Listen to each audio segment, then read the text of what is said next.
Straight of hormones ద్వారా supply అయ్యే అంటే ఆ రూట్లో వచ్చే ఆయిల్ మొత్తం China, Japan, India, south Korea ఈ దేశాలే. ఈ రూట్ ద్వారా వచ్చే ఆయిల్ని ఎక్కువ కొనుక్కునే దేశాలు ఈ దేశాలే అన్నమాట.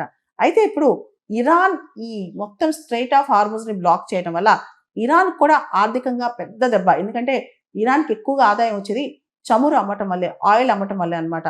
అండ్ ఇరాన్ ఆయిల్ ఎక్కువ కొనుక్కునేది 90% ఇరాన్ ఆయిల్ కొనుక్కునేది చైనా అనమాట. దాంతోపాటు మనందరికీ తెలుసు భారతదేశం కూడా క్రూడ్ ఆయిల్ ఇంపోర్ట్స్ ఇలాంటివన్నీ కూడా ఈ ప్రాంతం నుంచే తీసుకుంటుంది.